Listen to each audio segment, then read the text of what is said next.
Welcome to the Scent of Beauty. My name is Susan, and this video is titled Integrity/Dignity Part 3. In this video, we're going to talk about the disadvantages of losing our integrity and our dignity.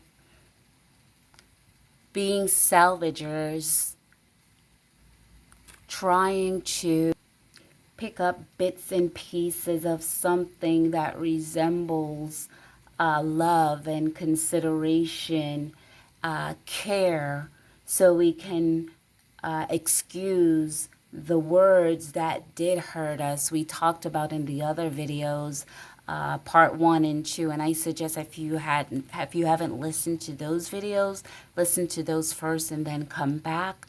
But those videos address, the idea, the concept that, sticks and stones break our bones, but words doesn't hurt us, and that, don't take those assaultive words, don't take it personal when it's affecting and it affects our persons.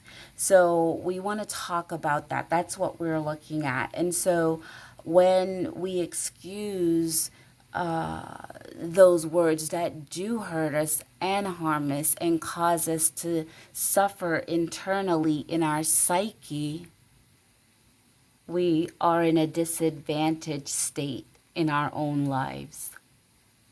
But like a house or a building, when there is cracks, exposing that the integrity is being separated, what usually happens is that those cracks, we try to patch those cracks to conceal it. And so often we try to put a Band-Aid over our psyche. We find numerous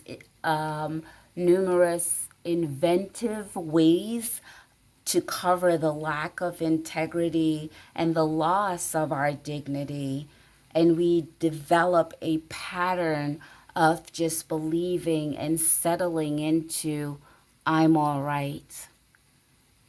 And that's the disadvantage, is living life from the standpoint of not being at our best, but being all right. I look all right.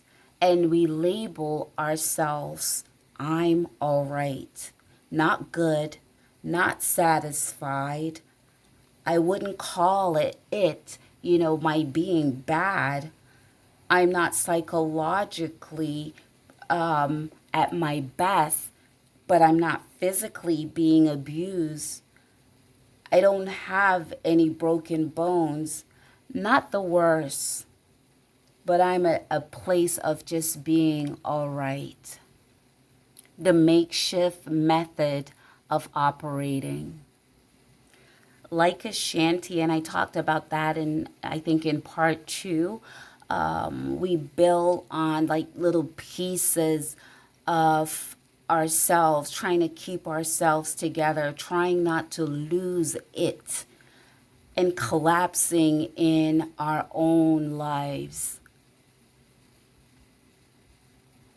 We try to have this, what others would call maybe strength, this stamina of saying that, I'm not taking it personal.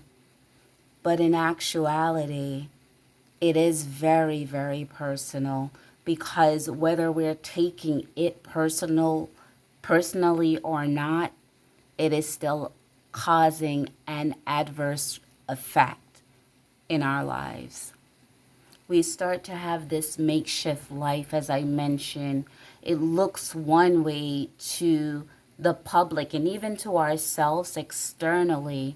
But when we start to look within our being and our psyche, when we start to look at our total wellness, then we have to ask ourselves this question: without integrity and dignity, am I standing up for myself? Am I standing and being a contributing factor, an asset in my own well-being. You see, our bodies and our mechanism, as I explained in, I think it was part one, is designed to take care of us. And so when we get these words that come at us at a force and many times unexpectedly, we don't fight and we don't flight, but we freeze. But this makeshift lifestyle and method of operation is not only do we freeze, but so often we have become frozen and become permanent fixtures of for those that are geared to send out missiles, words that come with such an impact that it floors, that it can floor us. With knowledge of integrity and dignity, and the understanding that an assault repeatedly damaged the outer and intra structure, learning that a word has power like a storm has power to penetrate and dismantle a structure, causing internal structural damage. But have you ever noticed that there are some people that are determined to ride out an actual storm, and they are staying in their house regardless. They're not moving, they're not leaving. And people sometimes that are being psychologically abused decide to take that same stance, and they are going to write out the verbal assault. And integrity and dignity is falling down. The difference is one is falling down with a thing. A house is a thing. The other is a human being, and that integrity that we need to stand up and be our best selves starts to crumble away. When our primary focus is, I'm going to make it all right. That means whatever is going on externally, all right, and leaving our best interests, not taking that personally. Without integrity and dignity, we lack concern for ourselves. The quality of love and respect, that kindness and consideration, that support thriving, that uphold our ontological security. If we don't have that, we cannot remain proud. We can't stand proud. And there's a negative connotation on that word, being proud. But that I don't want to spend time elaborating on that. But being proud, that's a gift. When we don't have what we need, right? When the integrity and dignity is below the level of the means and the measure of our well-being, if we still decide not to take it personal, we start improvising.